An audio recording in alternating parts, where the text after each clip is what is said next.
I am probably not qualified to give this talk. However, our Iowans were faced with a huge snowstorm and let me know about this yesterday. And so I have a tome written here by Bob Hartzler, our good buddy to the south, as well as Robin Krusner.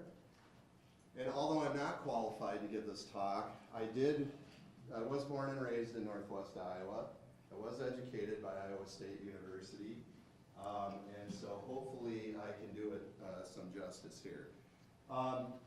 So I think, Bob's pointing out kind of in this first slide, this is old data, but mentioning, obviously, as we've heard from everyone talking today, it's not just an Iowa or a Minnesota or now a North Dakota issue. It is something that 5 years ago we talked about as, well, is it going to come here? Can it even survive here? And now we're finding out, yes, in fact, it can.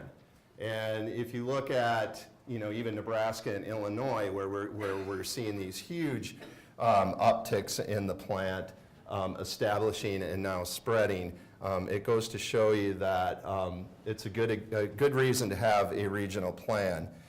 This map is from Andrew Niss, professor of weed science at the University of Wyoming, and I think the point here is this is showing where Palmer has established or has spread to. And we've pretty much have a majority or supermajority of the United States, which is covered, or at least where we've shown that this plant can spread into. So even more reason for us to become vigilant as a region. So the next slide here that shows infestations, what Bob calls prior to the ticking time bomb of the 2016. And you start to see these locations pop up. I think that's Harrison County, which was the first known location. And then it moved all the way across the state. So you would expect it would be in, Shelby or one of those surrounding counties. And then you get the two down in the corner and this fifth one down in the far southeast part of the state. The Harrison County site, they think that came from trucks hauling sludge in from Nebraska.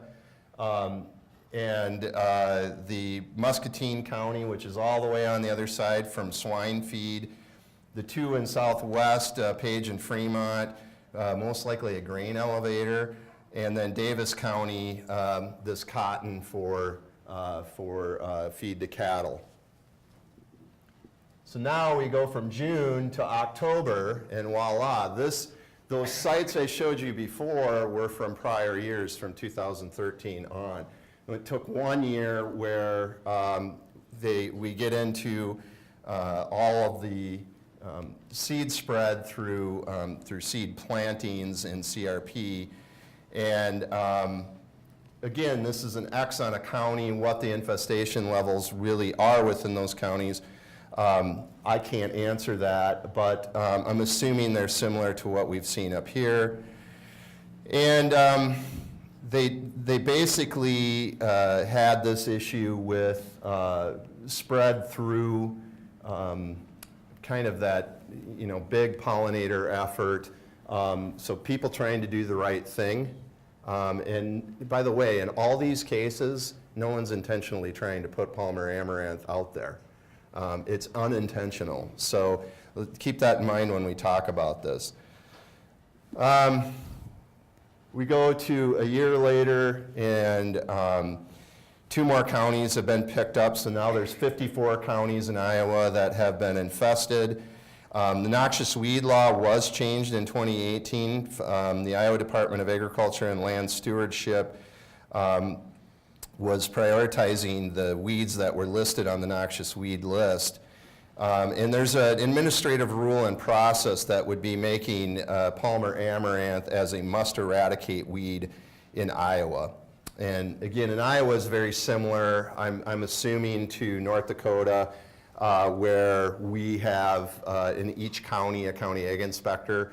You probably have a weed commissioner that enforces the weed law. So I don't know, I know Wisconsin has the NR40 rule, And the good thing about the ag inspectors, and I'm sure in North Dakota with the weed commissioners, they can enforce on both private and public land. So they have authority overall.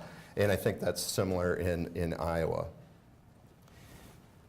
So I think this brings us to the current map, where you can see they picked up a few more counties in terms of some spread that's happening. It is interesting that I think in Iowa they don't have the same situation that we do with the weed law, where we can actually use that as leverage, although it sounds like they're changing that now. But they do appear to have very strong support of their growers who don't want this. And so I think much like Paul mentioned and much like Richard mentioned, that they are very active in controlling and trying to get out and eradicate at the farmer level. And we're seeing that also in Minnesota, although we have a much lower rate of it. And so then to finish up, I have Bob Hartzler's big take-home points. Number one, he mentions that it doesn't seem as well adapted to survival in native plantings, where it was introduced in 2016.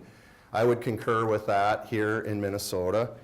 Nearly every Iowa crop field is infested with water hemp, so farmers are using programs that are highly effective on Amaranth species, including Palmer. This is making it difficult for Palmer to establish a foothold in the state. And I think that's something that Jeff pointed out. One of the unique things we do have with this is farmers have been battling water hemp, and some of those strategies are going to be the same. He did get a few Q&As. Since I can't answer questions from you guys, he put some question and answers in here. Somebody asked, where is Palmer in your state? Obviously, we just showed a bunch of maps here, but it's 54 of 99 counties. No distinct patterns across the state. They suspect that it's in some counties that they don't know about, and I think we can all share that sentiment. And there's a good likelihood that some infestations were reported, failed to permanently establish, so it may not have persisted in all the counties where it has been reported. So that's an interesting take-home too. What is the rate of spread? Bob's answers, we don't have a good feel for that. He's followed 3 of the earliest infestations from 2013 and hasn't seen it spread there, and hasn't heard other people report that it is spreading rapidly. The first detection was in an 80-acre field with a very heavy population. They have dramatically reduced the infestation without implementing extravagant measures. The other 2 locations are smaller, would be really easy to eradicate, but the landowners haven't put much effort into it. And so this year they learned of several small fields, less than 5 acres, in a developed area of Council Bluff where the Palmer is thriving. And I know, to add on to that, I gave a talk that Jeff, me, and Bob put together for the UMISC meeting this year.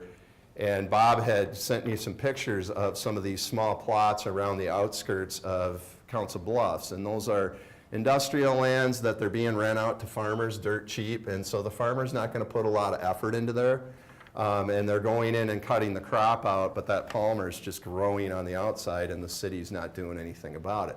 So you have this huge seed load that is developing in some of those areas, and I suspect that would be a similar situation in any state if you were to let it go like that.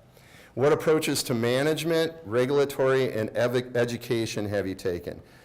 And Bob's response is, Palmer was added to the noxious weed list in 2017, but the law is not rigorously enforced. He's only aware of 1 field where a landowner was contacted by the weed commissioner, but there might be more. Iowa's primarily focused on education. It had a major thrust in 2016, followed the CRP contaminated seed problem. It's no longer a major focus, but they do let people know that there's enough Palmer across the state that every field is at risk of being invaded.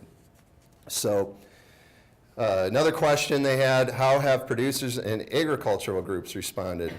There was a large buy-in when it was first found in 2013, and then with the wide-scale planting of contaminated CRP in 2016. I think the majority of people have moved on to other things. I suspect the lack of rapid spread from the initial introductions has led to complacency among many people.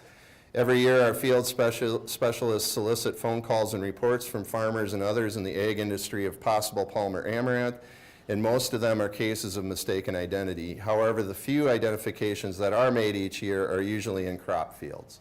So again, they're seeing, I think we do have an anomaly, certainly in Minnesota and Iowa, and it sounds like Wisconsin, North Dakota, and South Dakota have not been exposed to the CRP issue as much. And so that's something that really, for us in Minnesota, is good to know, because that's going to be timely in trying to figure out how to do a better job moving forward of now focusing on pathways into ag fields.